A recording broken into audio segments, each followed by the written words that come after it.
Well, good Hello. morning. How are Hello. you? Hello. I'm doing good, Sarah. We didn't get to catch up match backstage before we No, went live here.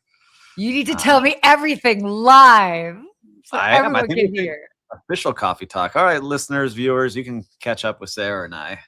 But we're here live with you. Let us know where you're watching from. And Yeah, we always love you seeing need that. to So you need to tell me about your weekend. it was a great weekend. I want to talk about it because I went to a place where you visited, Lavongo over in St. Yeah, John. yeah, And I went right by it.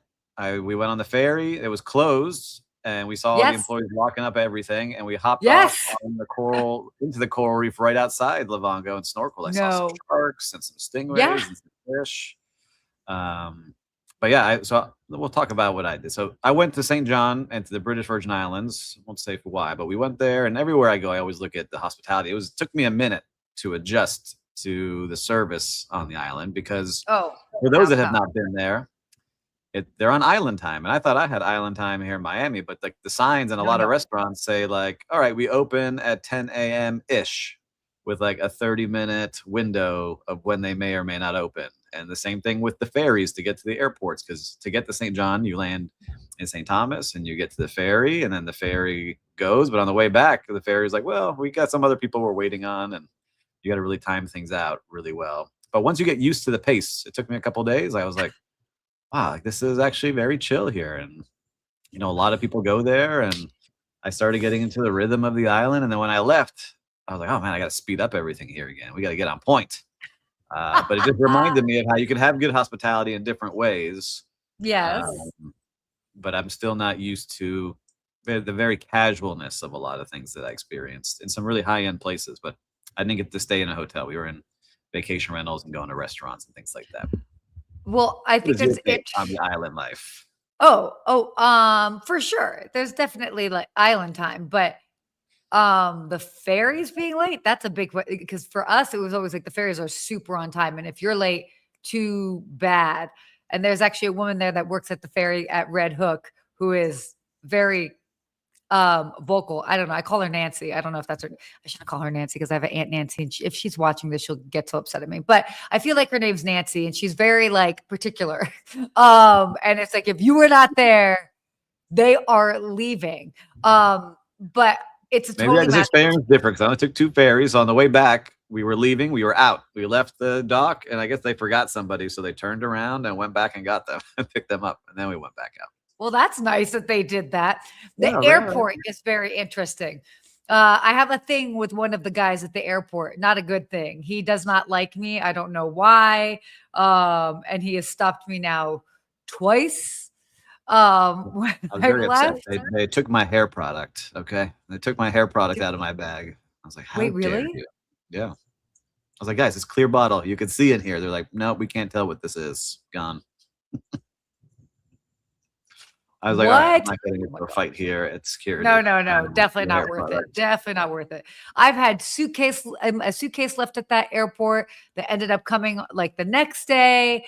The because you have to go through passport control there, and I have not uh global entry, but you have to have the global entry card. And Right. because Yeah. of that airport, I travel with my global entry card now It was very because tough. Yeah, there's no TSA pre-check. Doesn't matter. You're all kind of in the same line when I was there. So, but yep. either way, like I would say this, I liked it very much. The most beautiful beaches I've ever seen in the world are there. I've been to a lot of beaches, and I have to give that my ranking of top beaches. Okay. Yost Beach in the British Virgin Islands at Soggy Dollar Bar was pretty Oh awesome, yeah. I don't think I've been there. I haven't been there. beautiful. And then Trunk Bay Beach in St. John might be the That's a best I've classic. ever seen. So, and I didn't know what to expect, but I like it very much. I will be going back. I need to just get my mind around. All right, now I understand island time and driving on the left side of the road and all these fun things in the U.S. Virgin Islands. You are something else. Oh Yeah, my gosh. Well, that's cool. You had a fun I had a weekend. great weekend. And you? Anything exciting? Oh, just, working away. Just working away. I'm going to New York this next week. So I'll be in New York and Pennsylvania for like the next 10 days. So next week, if you guys are in New York City, let me know. All right, Then Sarah. should we keep? Why don't we go to our first sponsor? What does it say? Manzi, island time knows no time zone. I agree with you. That's correct. There is no time zone. You just live. You're just living life. And they kept telling me, like, because I was like trying to get somewhere, like, hey, you're on vacation, man. Just relax. Everything's okay. Like, Oh, right. I can't stand that. People are like, you're on vacation. I'm like, I'm actually not on vacation. I am actually working. Yep. Um, Everyone was but very casual. I'll tell you this: we were at the fine dining restaurant on the restaurant of the island, one of them, and it yes, was ultra casual, no yes. standards. Very nice though. Food coming out wrong, like all crazy stuff, and it happened multiple times at different places. So we may need an island training just on standards of how to make sure people are taken care of. That's about it. Anyway, Oh, I'm going back. I challenge. did like it. So if you can get around that, you're good to go. And Kenny Chesney loves it too. So if you're a Kenny Chesney fan, he's got a whole album about living there. Oh my. No, I can't. I have not thought about Kenny Chesney. I got to see his house and his boat and his plane, all the fun stuff. Since 1998 or whatever he was popular. Oh boy.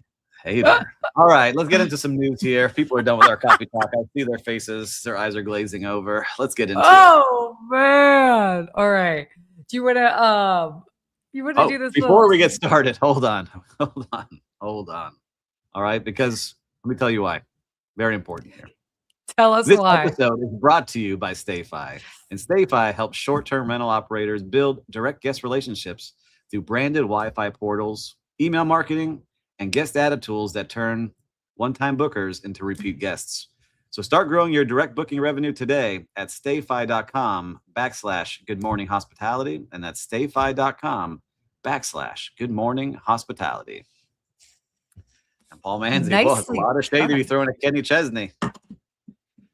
Oof. Correct. That is correct. I have no qualms about that. Listen, if you only know, Sarah was listening to Ludacris backstage before we get on here. So hey, exactly. I'm from a different part of the South. Anyway, the dirty part. Okay. Why don't we go here into our first topic? So this is kind of cool. So Hilton's Chris Nassetta comments on 28 brands and the Bazillion points problem. So pressed on why Hilton runs 28 brands, CEO Chris Nassetta argued that the portfolio is not sprawl, but a data-backed answer to what owners and guests keep asking for. And his first events, Marriott, Accor, and Hyatt, also have 38, 42, and 45 brands respectively. So his second pushback is that every Hilton brand with at least 100 with at least 100 open hotels outperforms the average of its local competitors in RevPAR. So, I mean, he definitely is proving a point there, but then also the Bazillion points problem. I don't know if you've seen this. He said that when a guest grumbles at checkout, the typical response is like a pile of Hilton Honors points. He calls this sort of like buying forgiveness and said AI changes that equation entirely. So Hilton systems could use an AI catch a complaint in the moment. So to catch it, whatever. I'm like reading this. Yeah. So here's what we got. We got two stories here.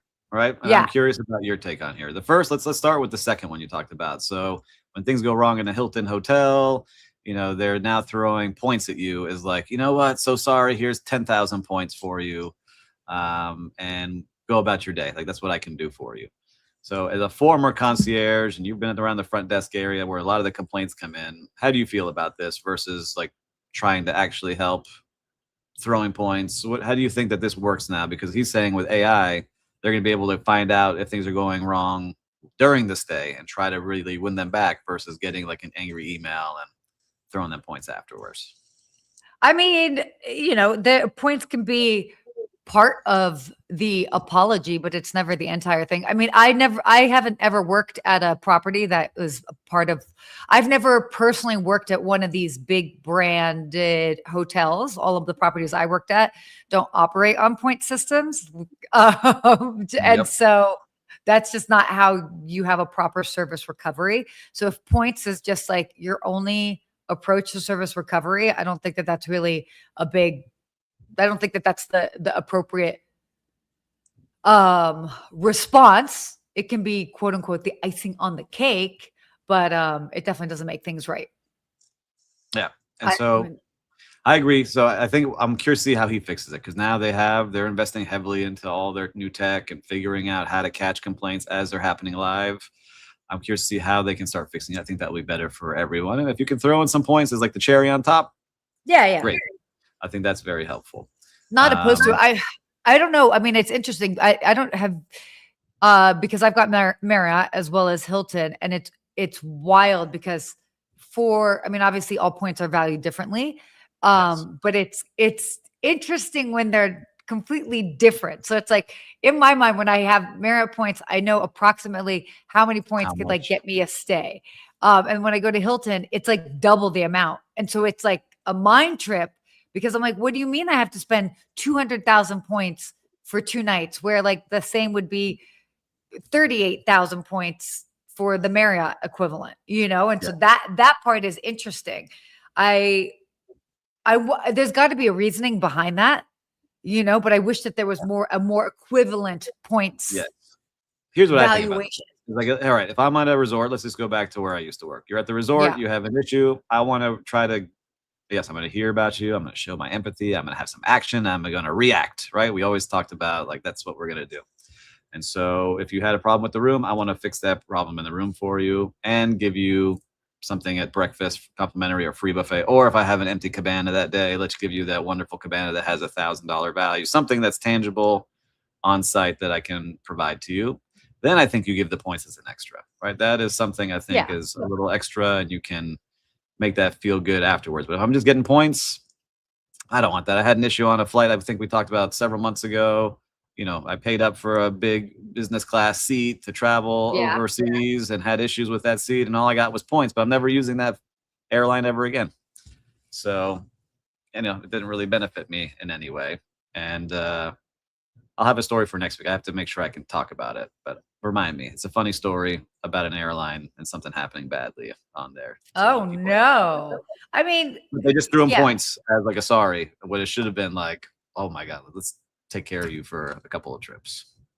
So we'll see about the points. We'll see what they do. I'm curious about that, but I'm more interested on the brands. So here's one thing here is that Hilton had 8 brands when Nassetta arrived as CEO in 2007. 8 brands. Yeah. And all but 2 of the additions since have been built organically. He runs focus groups constantly to validate new brand concepts before launching them. So in saying these 28 brands really have been thought about, or, really tested and putting them out there into the world. But again, we run this, everyone knows my favorite part of the show. What is it, Sarah? Whose brand is it anyway? Whose brand is it anyway? So when you have 28 brands with Hilton, and then 38, 42, and 45 with Marriott, Accor, and Hyatt, that is hundreds of brands out there, and you don't really know what they are. But I don't think we need that many brands, but they're saying that every single one of them performs well when you have 100 in that lineup with under that umbrella. And so I'm not sure if it's just because they have points and loyalty and people are looking up for like, hey, I'm just going to look for a Hilton in the city, and whatever pops up on my app, I'll use my points and book there, versus, oh, I really want to stay at the new undergraduate hotels in the second tier college towns. And so that's what I'm wondering about. I think it has to do, it's like, it's brand recognition. And it's the brand recognition that will balance out the lower cost options. So, I mean, it could also be higher end options, but I would think the play generally, as far as what sways people, is like, I'm going to the city and I don't really care where we stay, whether it's like with a family or a business or business trip or whatever. I don't really care where I stay. I'm just looking for the cheapest option. I've never heard of this brand. Oh, but it's XYZ by Hilton, XYZ by Marriott. Well, they've got to have minimum standards. Click book. So I think that moves the needle more than, oh, I've never heard of this brand and it's $1,000 a night. Oh, but they're under, like, if you're paying something that's $1,000 a night, you're not, if anything, you might look at, oh, it's by one of these big brands. It's probably not truly luxury. So Interesting. That's the Yeah, they work pushback I both ways. see with, yeah, exactly, both ends of the spectrum. Because I have that conversation with my clients all the time, is that we'll sometimes find some places and then they're like, oh, I'd prefer something a little bit more unique than something under one of the big brands. And we pull away from them, and they're spending 1,500, 2,000, 5,000 a night. So yeah. Interesting thoughts here. So we'll see where they go, but they're spending a lot of money on these points. There's a lot of points sitting out there unused as well in these brands. Mhm. So I Yes. want to follow up on this. So let's see what comes out Love of to come this. back. But listen, before we move on here, Sarah. Okay. Yes. I want to give a quick shout out to our sponsor, Bilt. Okay, they're helping restaurants and hotel F&B teams better understand their guests and create more personalized experiences that drive what we all like, repeat visits. So if you care about loyalty and guest experience, it's worth checking out. Head to joinbilt.com/GMH, and that's joinbilt.com/GMH. All right, this might become my new favorite part, is just reading the sponsors here. I need some music. You were just, we need some music to put behind here. Lou, thank you. It just has to be royalty-free music, okay? Yeah. But yes. I'm getting into this. You were so good. I love this. Man, the professional ad on these ad reads is really leveling up. I've been practicing, and you're gonna laugh. I've been listening to other podcasters read ads. Oh, I'm like, wait, have you really been? Yeah, for real. Oh, good for you. For real. Perfect. Well, then you can do them all. I'm on it. Love it. Okay, perfect. This is an interesting one. I reported on this for the Skift Daily Briefing. So hotel brands are circling around student housing for 4 income streams. So this is not necessarily a new concept. But it is interesting because it's I think maybe becoming a little bit more prevalent. So Accor and Malia, for example, are both moving into student housing, pursuing a hybrid hospitality model pioneered around the social hub. So this is where this is kind of started. So the appeal is 4 income streams in one building: student housing during the academic year, extended stay guests, and then traditional brief hotel stays, and then ultimately co-working memberships. Big fan of this. And if one's actually looking underneath the hood of it all, the economics of it it's pretty interesting. So what are your thoughts on this? Because I mean, I love this. It makes sense. I think it's pretty wild to think, right? It's not the first thing you think about, all right, let's take student housing in college towns and mix them with hotel stays and also co-working. And in the article, they even said everyone told the founder of Social Hub when he founded it back in 2012, that is a terrible idea. But now they run 10,000 hotel rooms across 8 countries. And their founder, Charlie McGregor, says student housing remains a predictable occupancy base. So they know how many people are going to be there. And then it frees up the hotel component so they can chase the higher rate rather than the volume of what, the occupancy. So it really is pretty interesting to see how they're going to grow. I checked out some of the brands earlier, like Joe and Joe from Accor that they're going to put in there. And I went through it, and they're not any U.S. cities yet. They're more in Europe, but I checked out Paris, and they have some in Rio and Brazil. So in South America, they have some too. And they're, nice. They're dorm rooms, so a lot of them, or hostel style rooms. And then you can book your own private room, but they're not inexpensive. You're still paying in the 200s a night to stay at them. And I'm just looking at, I have a bookshelf in my podcast office, and I think I have my fraternity president mug still here. And I would not want to live or stay in a student housing during student time. Even the summer, we were out of control. So we went to Florida State University, and I stayed in student housing that was paid. So it was a higher end one. And we would pay off the manager of the building to make sure that he wouldn't bother us on our floors and make sure he was taken care of. So we had a party. He would get a cut of the door. Everything was all right. But anyhow, I'm sure it's changed a little bit since I was in school. Yes. And I think it also depends on the school, the college, the town, the city, all of that. I went to Florida State, everybody. Florida State University, ranked #1 party school at the time. Sarah here, much more polished, refined, went to Georgetown University over here in Washington, D.C. So very different crowds. Maybe we can do student housing at Georgetown. Nah.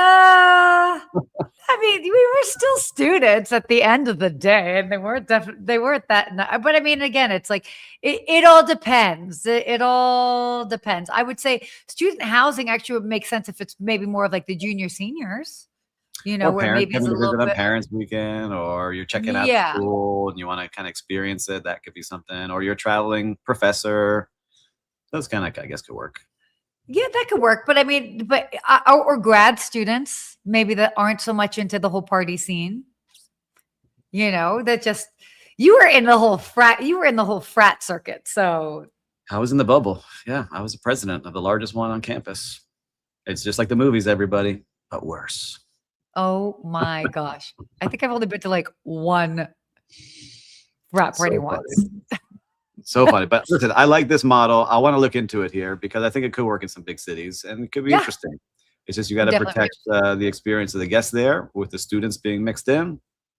It would be interesting to see, but they're doing it, and they've been doing it since 2012 with Social Hub. So if Yeah. you want to check it out, it's actually really cool and a different way to really look at these things. And I think graduate hotel and undergraduates like that level up from it, but they're in those college towns as well. Yep. Definitely. Okay, let's go on to this next topic because I'm actually super excited about this one. Let's do it. So, the Travelers This Creator is your topic, by the way. So look, hold on. Let me just get out of the way. Stop. The Travelers Creator Economy doesn't need 1 million followers. It needs proof it converts. So this is interesting. So micro creators with fewer than 20,000 followers now make up nearly half of the total US influencer marketing spend, which is up from less than 20% in 2021. Brands are basically shifting away from follower count as a primary metric, and just 8% of brands ranked follower count as the most important factor when choosing creators. Yeah, obviously, there's a lot of reasons for this. There are a lot of people that had, they've got a high follower count, but let's just say they're models, for example. And so, of course, they might have a high follower count, but it's not necessarily the people that are booking the trips. Also, fun fact here, brands actually value creators who have a predominantly female audience versus male audience. Females are more likely to spend, whether it is on travel, beauty, whatever, lifestyle, which is interesting. Because I've got a friend of mine who's got predominantly male, and she has a big following, and she has a hard time with brand deals because they're like, it doesn't necessarily convert. So, but I don't know. I mean, I understand this is. Do you want to chime in on here? I mean, we can. Yeah, I'm curious about it because, like, look, there's a whole movement going now, and I think we've talked about this a couple times. But live shopping, I think, is going to be really interesting, where you can really see, like, all right, I'm going to put Sarah up to talk about my brand Biscayne Coffee, and if she can convert, I see live, almost like QVC style of what's going to be going on. Yeah, the other definitely. is, I think that's a really interesting one, and the other is, it's really hard to get someone to book a hotel room right off the bat after seeing something. And so, like, this affiliate program, I've been using affiliate marketing since 15 years ago, because I've always wanted like have the affiliate ad on my first website, and I felt cool. And I remember that someone booked, I forget, it was like a Visa Black Card, and I got a $450 affiliate marketing fee because they did it on my first blog. And I was like, I'm going to be a millionaire, but that was the only one for 2 years. That book through there. Yeah, I was supposed to say, I was like, what are your thoughts on affiliate marketing? Because I have very strong like affiliate marketing if it's done the right way. I actually stopped it on my coffee because people were trying to scam the system, and they were running Google ads on top of my ads to drive business to their affiliate link, which then I had to pay that. And so I turned it off because I didn't have a great grasp on it, but I'm trying to learn more now, especially with live shopping, where I can really see what's going on and track what's happening. And paying affiliates, I wouldn't mind doing that if they're representing the brand the right way. But you guys see it. If you're on social media, you see all people like, hey, like somehow I'm on a black hole of puppy stuff now because we're getting a puppy. And I have all these affiliates selling me every type of dog chew and all these toys now on my feed.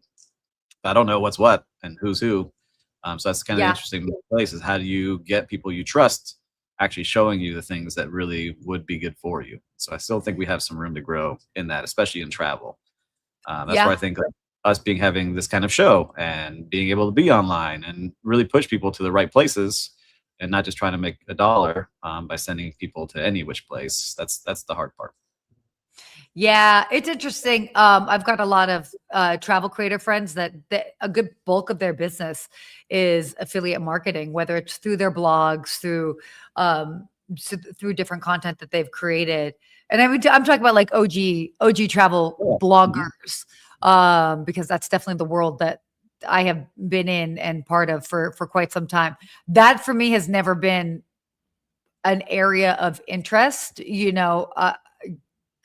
like for me, it's like I'm just more for high value ticket options.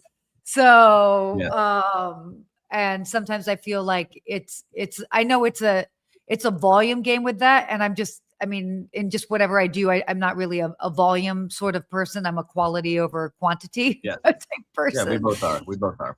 Yeah. And so, but there's a time and place for it. And it's absolutely, the interesting thing is, okay, how they keep track, because it's not like, and I've said this many times before, it's not like, oh, wow, I see that cool sweater.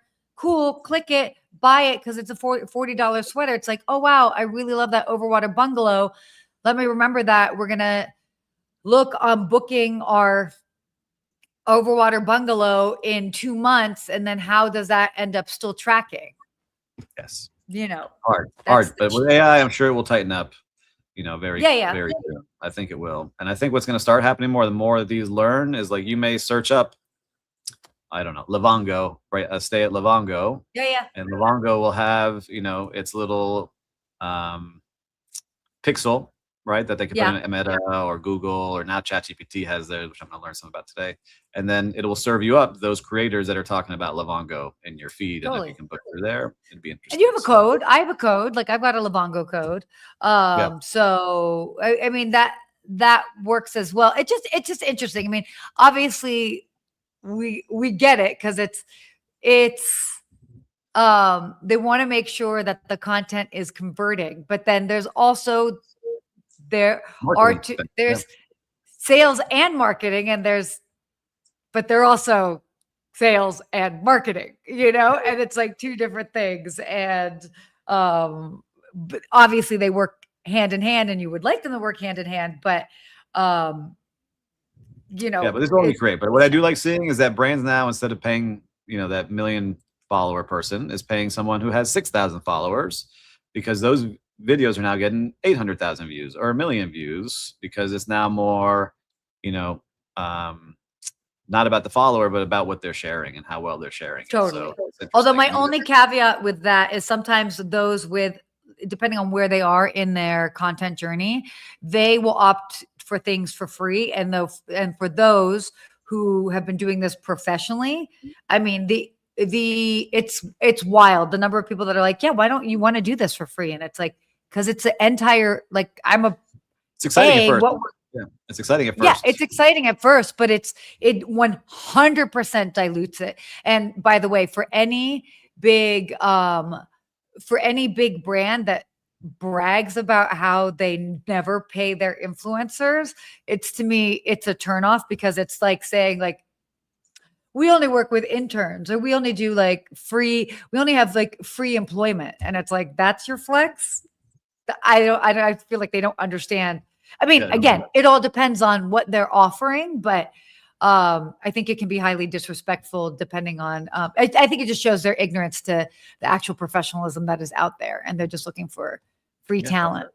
I just turned down a speaking engagement. I thought, oh, this would be exciting. And I was like, oh, we don't pay for you to get here. We don't pay for your fee to be here. And there's not a big audience. So I'm like, okay, like, what's the point of going? But before, I would have been like, oh, I would like to have stayed there, and I would have traveled there, 4 or 5 years ago when I was just starting out. But you get a little jaded. You get a little jaded. But yeah, it doesn't make sense. It's what are you giving up? I don't think it's jaded. I think it's just its value. You know what I mean? And so it's under. I mean, I get offered free stuff all the time, and it's like, if I was bouncing around doing all the free things, how would I afford to live? Like, you know what I mean? Like, how does anybody? So I think it's understanding and respecting the business side of it. But well, we went a little long. I think maybe we pass the last story and go into our favorite segment. What do you think, Sarah? Oh, yeah, definitely. Yeah, All for right, sure. so our producers backstage, we're skipping that story and we're going into Whose Brand Is It Anyway? The favorite game show. Oh No, no! we Oh, lost. we gave it away. Don't look. Don't look. We got to start again. But whose brand is it anyway? I'm going to show this one here. We went backwards. It's okay, Monica. We went backwards, but we'll pretend that we didn't see. Radisson Individuals. Radisson Individuals hotel brand. I haven't seen, but we already gave up the answer if we saw it, which is Choice Hotels. Put it up on here again so people can see. Choice Hotels is the Radisson, but it just shows you again, guys. If we go back to the first part of the episode, how many brands are out there? And would we have guessed Radisson was part of the choice? Wait, is that like Radisson? Like the Radisson Hotels? Check it out. But that logo looked different. It did. Unless there's a separate brand or something else going on that goes on through it. Wait, why did that look different? Wait, can we see the brand again, Monica? Radisson. Radisson Individuals. Yeah, sure. I see That's it here. Okay. So Radisson Individuals is a soft brand of upper scale hotels that allows independent properties and regional chains to join a global network while retaining their unique local character. Part of the portfolio and the Choice Hotel Network in the Americas. So I learned something new today with that brand, and I haven't stayed at a Radisson in, I don't know, since the 90s. Maybe it's time to go check out some of them.